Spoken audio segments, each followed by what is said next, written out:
Halo. Hai. Prita. Belum Diperkenalkan loh namanya.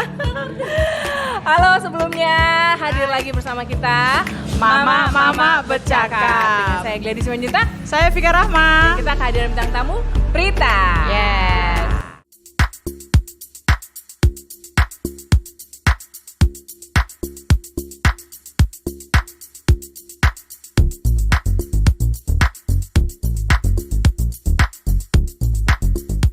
Jadi kehadiran Prita kali ini karena Prita adalah salah satu single mom yang kita pengen tahu lebih banyak pengalamannya ya. Kita pengen cari angle setengah mama, setengah bapak gitu kan. How to survive. How to survive gitu. Oke, Prita, kita boleh review sedikit aja. Prita udah lama nggak jadi setengah mama, setengah bapak? Lumayan lah Kak. Lumayan sekitar 2 tahunan dari tahun 2019 awal. 2019 awal. Ceritain dong gimana rasanya waktu akhirnya resmi menjadi single mom. Lega kali lah. Bisa lega gitu ya? Lega gitu kan, Karena luas. Waktu menikah itu kan banyak hal-hal yang tidak cocok gitu kan. Berseberangan sama prinsip bisa dibilang. Berulang kali memberikan kesempatan tapi kayak nggak ada perubahan gitu. Jadi ya udahlah daripada gitu kan. Hidup cuma sekali, ya bahagia aja gitu, bahagia diri sendiri, orang-orang sekitar. Ya, akhirnya memutuskan untuk berpisah. Tapi Ya, boleh tahu nggak anaknya udah berapa? Anak dua perempuan. Yang satu itu yang paling besar kelas 3 SD sekarang. Yang kecilnya itu PAUD. Berapa? PAUD, umur 6 tahun. Ya, lagi 6 tahun. Untuk memutuskan berpisah itu lama sekali memikirkannya. Sekitar berapa ya? Dari 2014. Berarti udah nikah berapa lama ya? Menikah 2012. Mulai goncang setahun kemudian. Ya namanya rumah tangga kan pasti ada masalah gitu kan. Kita coba cari jalan tengahnya, kita coba saling menyesuaikan gitu kan. Tapi akunya ngerasa kok aku aja ya gitu. Kenapa dari dianya nggak ada respect yang baik gitu kan. Tapi ya udahlah gitu. Ya dijalani aja. Nah, aku sebenarnya tadi pas waktu tanya perasaan yang pertama kali ada itu lega gitu ya. Bukan sedih ya? Enggak, sedih itu lewat Kak. Sedih itu pada saat menjalani rumah tangga tuh iya sedih. Kita kan banyak sebelum nikah tuh pada umumnya ya gadis-gadis tuh berpikir nanti rumah tangganya pengennya seperti ini gitu kan. Mimpi lah ya. Jadi Mimpi. kayak penuh dengan bunga-bunga cinta. Oh, iya. Terus di tempat tidur tuh ditaburin bunga bentuk lo pada Bener, angsanya. Enggak kan? kali. Nanti Bu. pada saat nikah gitu kan atau pada saat ulang tahun dikasih surprise gitu kan. Terus hal-hal romantis kecil lainnya yang dilakukan suami. Itu mimpi. Nah, jadi pada saat itu memutuskan untuk divorce atau cerai itu kenapa bulet banget ya? Kenapa? Biasanya kan kita kan kalau mau divorce ya mikirin anak-anak, mikirin banyak banget deh yang dipikirin gitu. Listnya panjang. Iya, waktu itu apa? Karena mikirin anak-anak Kak. Kalau aku memilih cerai itu justru karena mikirkan perkembangan anak. Terus terang selama menikah itu setiap tahun itu anak-anak wajib masuk rumah sakit. Wajib What masuk. happened? Iya, dalam setahun itu pasti masuk rumah sakit. Nggak yang kecil, nggak yang besar. Kenapa? Depresi atau stres? Kalau di Mungkin situ sih efek dibilang daripada sakit. kondisi keluarga ya. Mungkin. Kalau itu aku juga awalnya nggak tahu gitu kan. Cuman lama-lama gitu kan kita coba cari tahu juga. Ternyata aura yang kita berikan ke anak itu juga mempengaruhi gitu. Nah, tapi nggak pernah bertengkar depan anak kan? Sebisa mungkin tidak. Cuman pada saat dari pihak ayahnya itu mau berantem gitu kan. Ya kitanya lah yang sadar gitu, yang mau ngalah aja gitu. Ya udahlah gitu, ngalah aja, diam aja dulu. Tapi pernah juga sekali gitu kan. Dan itu di luar kuasaku gitu. Jadi tiba-tiba kayak marah, tiba-tiba nggak ada angin, nggak ada hujan. Nah anak tuh nampak itu ketakutan gitu. Itulah dari situ aku berpikir udahlah sebisa mungkin benar-benar ngalah, jangan berantem depan anak. Iya. Sekesal apapun gitu. Setelah 2 tahun ya ini udah divorce, anak-anak perkembangannya udah jauh lebih baik.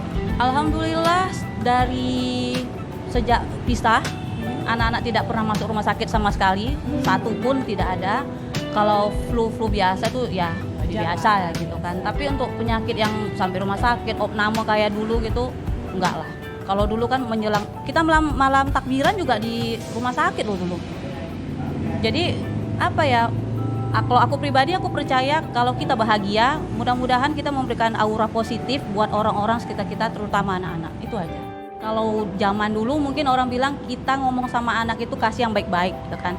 Tapi kalau aku pribadi kasih tahu aja yang sebenarnya, tapi dengan bahasa yang dimengerti anak-anak. Itu memang susah Kak, tapi ya belajar kan. Semuanya wajib kita pelajari. Kalau jadi single mother gitu, apa sih yang paling berat gitu? Mama-mama single mother yang paling berat tuh pada momen apa? Dari sisi mananya nih?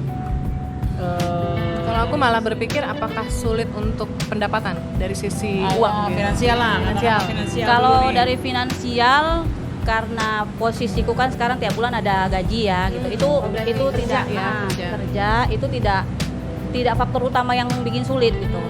Justru yang sulit itu kalau dari dalam psikologi anak tuh terutama yang besar kadang sudah mulai bertanya, kenapa ayah sama bunda itu pisah gitu kan? Kenapa nggak satu rumah? Kenapa ada bujan gitu? Kenapa ada istri baru?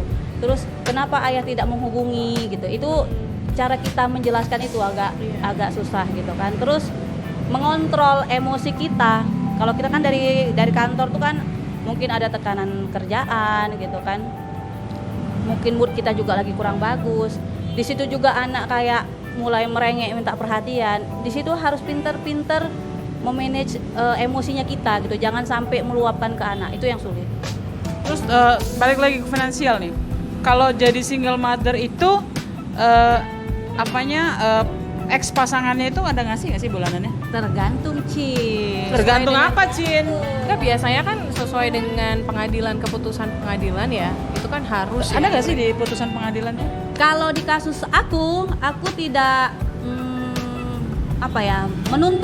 tidak menuntut nafkah untuk anak. Itu terus terang tidak menuntut karena Berarti kesadaran lah ya, iya, kesadaran bapaknya iya, gitu fokus ya. pertama aku adalah berpisah, ketok palunya. Aku tidak menuntut apapun.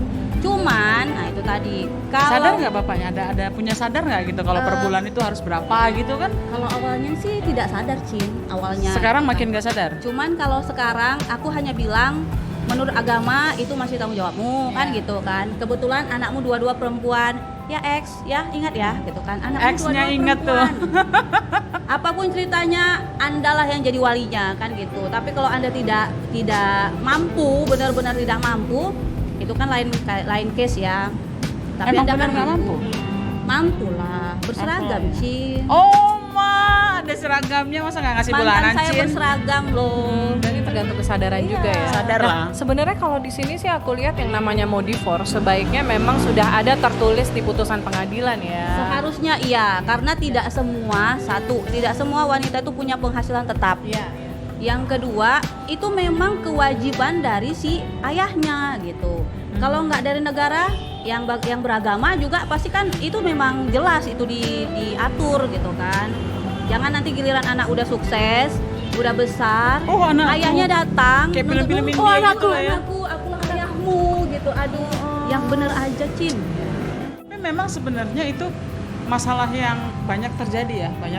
Mama-mama itu makanya dari kemarin tuh episode sebelumnya kita pernah bahas soal perjanjian pranikah. Perjanjian pernikahan. Nah dari awal situ sebenarnya bisa diatur tentang apabila terjadi perpisahan itu berapa tanggungan suami. Itu satu. Yang kedua, memang pada banyak kasus itu terjadi laki-laki itu bapak-bapak ini kalau misalnya udah ketok palu kuburan masih basah seminggu kemudian mau kawin deh, itu lain cerita dengan perempuan ya. Iya ya. Nah, kalau perempuan mama-mama itu memang lebih inilah. Jadi Mama Prita ini sampai sekarang masih single atau sudah ada rencana? Oh, kalau punya rencana jadi maju mundur gitu Kak. Kalau ngelihat rumah tangga orang tuh yang harmonis ya, depan kita tuh harmonis, ada rasa iri ya, ada rasa pengen rumah tangga iya gitu kan. Tapi begitu mengingat flashback lagi, gimana ya? Sebenarnya apalagi yang dicari? Kerja iya udah punya, anak udah ada 2 gitu kan. Jadi sebenarnya menikah Teman hidup, Cin. apa Cin? Gitu. Teman hidup. Nanti sendiri kan nggak mungkin. Kalau gitu tunggu anaknya gede aja deh. Cuman ada gak sih kerinduan bahwa kan masih muda ya kan, belum 40 kan. Jadi masih ada daya tarik juga lah untuk menikah kembali. Kira-kira nih dalam 5 tahun ke depan ada gak rencana Mama Prita ini untuk bisa mencari bapaknya anak-anak yang baru?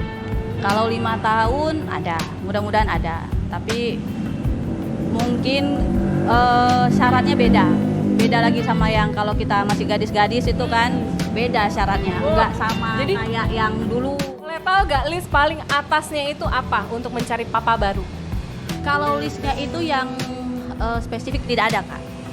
Cuma hanya melihat kayak gini loh. Kalau kita dulu nih gadis-gadis kan ngelihat kayak di depan mata pacaran tuh. Kekurangannya seperti ini. Oh nanti sudah menikah dia pasti berubah. Kan gitu ya kan. Banyak tuh. Kalau sekarang penampakanmu kayak gini, itu bisa aku terima apa enggak? Iya. Itu dia. Jadi kalau misalnya mungkin entah tidurnya ngorok gitu kan, kita nggak bisa sama yang tidurnya ngorok, bagus nggak usah. Jangan berharap setelah menikah dia berubah. Gitu.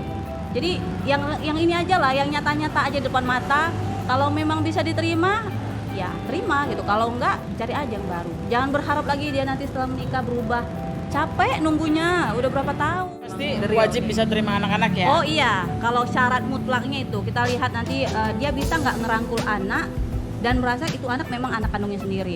Berarti syaratnya boleh duda atau belum kawin nih? Mana aja kita terima. Oke, Asal berarti jangan laki orang. Ya iyalah ya. Aduh, pelakor dong kita. Jangan, kita ini mama-mama terhormat. Kalau boleh tahu nih, Mama Prita ini orang apa? Batak campur Jawa. Bapak saya Batak, saya Boru Siagian. Ibu saya Jawa Deli. Berarti kita kelahiran Boru Batak semuanya. Sama aku. Itulah, Iya, satu marga, satu boru ini. Satu boru, ya, Siagian. Nah, biasanya ya, yang namanya Boru Batak.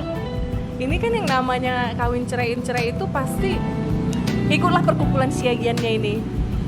Iya nggak sih? Ya, kalau dari Pada ributin nggak sih waktu mau cerai? ngeributin kali sih enggak, cuman pada saat mau cerai itu juga nggak ada kumpul keluarga besar tuh nggak ada. Paling cuma bilang ke orang tua, Pak kayaknya udah cukup deh, udah nggak bisa bertahan lagi gitu kan. Terus sama keluarganya mantan juga, sama orang tuanya, sama mertua itu sama abangnya juga ngomong, minta maaf Pak, nggak bisa lagi dilanjutkan, kayaknya udah cukup gitu aja. Besok saya mulai ngurus proses untuk cerai itu aja. Terus mereka bilang apa? Kalau dari pihak keluarga mantan suami sih mencegah ya, kalau bisa kan kasih kesempatan. Yang namanya rumah tangga ya pasti ada masalah gitu kan. Tapi kita sama-sama sadar masalahnya itu sebenarnya bukan masalah eksternal yang nggak bisa diselesaikan gitu. Itu masalah sebenarnya bisa. Cuma dari kitanya aja kalau aku bilang itu sudah melanggar prinsip hidup. Jadi udah berseberangan ngapain lagi kan? Gitu aja. Jadi Belum ada intinya pun kesadaran. waktu Iya. memutuskan untuk bercerai itu udah mantap lah ya. Udah mantap. Keluarga juga sebenarnya udah menyerahkan lah. Menyerahkan. Tapi kalau dibilang full mendukung enggak ya, karena bisa dibilang proses untuk memulai untuk mengajukan gugatan itu bergerak sendiri. Saya bergerak sendiri gitu, enggak yang aneh-aneh gitu, enggak yang kemana-mana. Nggak ada enggak. dibantu sama keluarga, misalkan yang dari proses hukum gitu nggak ada. Bener-bener Cuma sendiri. kalau dari kita kemarin kan minta ini ya, di pengadilan itu butuh saksi gitu kan. Paling saksi untuk cadangan aja. Kalau kemarin kan minta tolong sama kawan juga ada gitu, dari pihak luar gitu, di luar keluarga. Kalau memang mentok merekanya nggak bisa, baru cadangannya nih, baru minta tolong keluarga. Paling itu aja. Yang lainnya nggak ada sih. Semuanya udah dihandle sendiri. Memang terbiasa sendiri Kak. Dari dulu Wanita mandiri berarti memang setengah bapak setengah mama banget nih.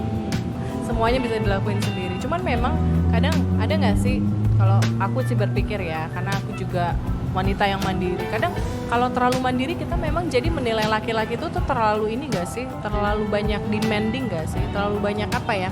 Beda dengan misalkan ya mama kita dulu. Misalkan ece-ecenya nih, orang Medan bilang ece-ecenya. Kalau misalkan waktu itu bapak kita alkoholik, tukang main judi gitu kan, nggak pernah ngurusin keluarga, tapi mama kita tuh bertahan terus gitu loh. Itu karena Ya, itu ada apa yang karena mereka kurang dalam tanda kutip mandiri dan pintar seperti yang sudah sekarang wanita kebanyakan, atau menurut kalian gimana? Kalau dari akunya justru ibu-ibu zaman dulu itu mandiri sama betul-betul kuat sebenarnya gitu. Tapi mereka biasanya kalau suaminya banyak tingke gitu ya mereka ya udah tapi nggak mikir cerai gitu. Mungkin pertimbangannya ke anak. Mereka berpikir mungkin kalau orang finansial tua lagi jangan-jangan. Finansial Iya bisa kan? jadi. Ada juga yang finansial, ada juga yang anak sih kalau Karena menurut kebanyakan aku ya. kayaknya ibu-ibu kita dulu banyak IRT, jadi IRT benar-benar. Jadi kalau kehilangan suami dia mikir 1000 kali gitu kan untuk aduh siapa yang biayain, memang ujung-ujungnya ke anak-anak. Karena kalau kita kan udah kerja nih, itu impact banget gak sih ke tingginya angka perceraian? Sebenarnya kalau menurut aku impact karena si wanita ini, mama-mama ini akhirnya merasa lebih mandiri. Nah kalau dari ininya ngerasa ya udahlah, karena kan orang bilang finansial ya. Nah ketika kita sudah bisa menghasilkan, maka perempuan sekarang itu lebih merasa, kalau aku nggak bisa bilang egois ya, tapi lebih merasa pengen dihargain. Ya, nah itu sebenarnya hal yang gampang dilakukan tapi sulit. Coba tanya suami-suaminya mama-mama di rumah, kalau cara menghargai tahu nggak, atau harus buka Google dulu? Itu harus buka Google. Nah, ini balik lagi ke Mama Prita dulu. Iya. Waktu masih married itu memang udah kerja kan? Udah kerja, sama-sama bekerja gitu kan. Ya kadang pergi kerja juga diantar gitu. Ya mimpinya apa ya, prakteknya itu sama kayak perkiraan di awal sebelum nikah. Pergi kerja bareng gitu kan, diantar gitu. Tapi makin kemari ya makin jauh dari standarnya lah gitu, dari rumah tangga. Ya udah, jadi ya udah beda prinsip, ya udahlah Kak. Berarti kalau kejadian Mama Prita ini sebenarnya kayak tadi, ini hubungannya karena Mama Prita ini kerja, jadinya tidak terlalu menuntut untuk tadi apa? Finansial setelah cerai gitu ya dari suami. Dan ini juga sebenarnya jadi pelajaran juga ya, bahwa walaupun dirimu mandiri, ya kan, walaupun dirimu berpenghasilan, tapi tetap itu harus tertulis tuh kalau udah jadi udah cerai. Karena kadang-kadang gini Kak, waktu berumah tangga gaji kita relakan untuk membantu uang belanja, ya kan. Masa udah cerai kita gitu juga kan, ya kan? Ada nggak sih mikir gitu kan? Cuman laki-laki mungkin kalau nggak dibilang secara eksplisit, hello.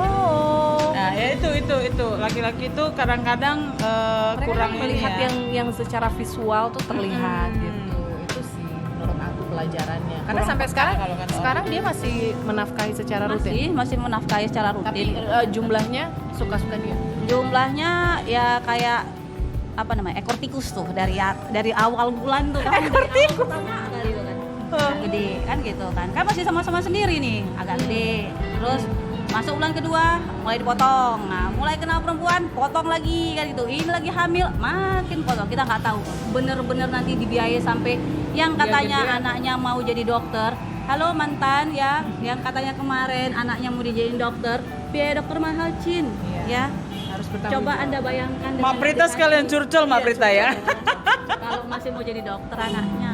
Kalau enggak Semoga ya tetap komitmen ya, komitmen. Jadi sebenarnya kalau mau divorce tetaplah pegang satu komitmen, yaitu untuk anak. Kalau memang nggak punya anak sebenarnya jauh lebih ringan. Tapi kalau udah ada anak, komitmennya itu mungkin bukan ke mantan istri sebenarnya, lebih ke anak. Ya kalau nggak ada anak ya udah bye-bye aja kali Kak. Kayak gadis lagi, Cin. Iya.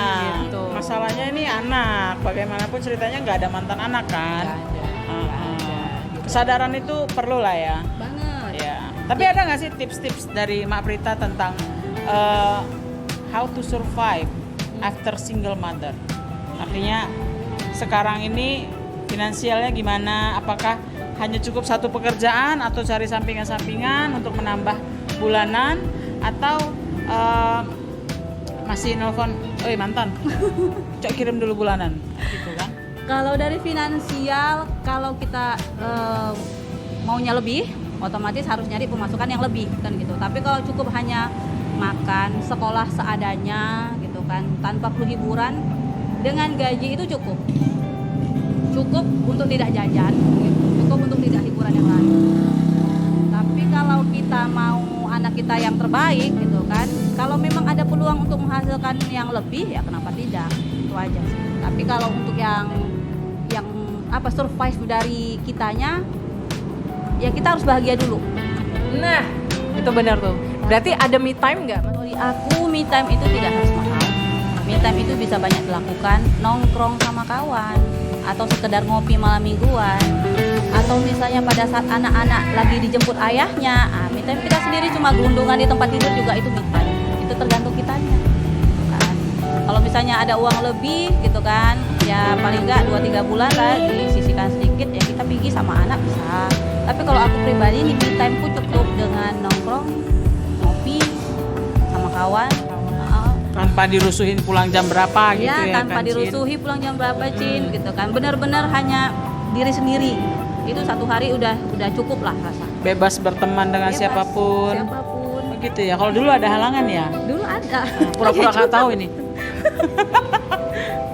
Iya, kalau Dulu dilarang ya, Cin ya. Dulu dibatasin, Cin. Ih, gawat kali, Cin. Jadi kayak menghindar, Cin. Aduh ma, ini curhat juga ini kayaknya.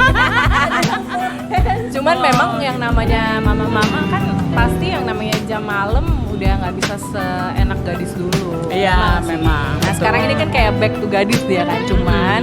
Nah sekarang anak-anak dijaga sama siapa? Kalau dijaga sekarang sama ibuku. Kami tinggal berempat gitu kan. Kebetulan bapak udah meninggal, tinggallah mamaku sendiri. Ya udah kami cuma berempat. Betul-betul setengah bapak setengah mama ya, dari mama dia sama dia gitu. Iya. Dan anaknya 2 cewek lagi. Wah. Nah, kalau kita bisa jadi time capsule nih, ini rekaman ini gitu ya. Dan suatu saat anakmu yang 2 orang akan menonton. Apa pesan moral menjadi single mom? Karena mereka perempuan dua-dua. Jadi otomatis mereka juga akan belajar dari dirimu dan mamanya, opungnya lah gitu. Tapi setidaknya sebagai single mom, pesan apa yang ingin kamu katakan kepada 2 borungmu di rumah? Kalau misalnya anak-anakku dengar ini, apapun keputusan yang aku ambil saat ini, itu demi anak-anak. Aku kuat ini juga karena memikirkan anak-anak. Dan jadi ada kalanya aku lelah, ada kalanya aku memang nggak mungkin gitu, nggak mungkin Mak. seperti Jangan nangis, ini Mak. gitu. Slow mak, jangan nampak anakmu nangis mak. Tapi aku juga sedih serius. Tapi ya semuanya ini ya memang yang bikin aku kuat itu anak-anak itu aja. Itu semuanya demi anak-anak, demi kebahagiaan mereka gitu. Jadi kalaupun suatu saat mereka mendengarkan hal yang tidak baik tentang aku, tanyalah sama bundamu ini gitu kan. Jangan percaya apapun kata orang kalau kamu nggak bertanya sama bundamu gitu. Jadi apapun kata orang di luar sana, jangan Belum langsung tentu benar, didengar, ya? belum tentu benar. Sama seperti yang aku lakukan saat ini, apapun kata orang tentang kawan-kawanku gitu misalnya, atau tentang siapapun yang menjelekkan aku, selama mereka tidak bertanya sama aku, ya aku nggak perlu capek-capek menjelaskan. Jadi jadilah diri sendiri selama itu tidak melanggar norma agama, tidak merugikan orang lain, ya lakukan yang menurutmu itu yang terbaik, lakukan yang menurutmu itu benar. Itu aja.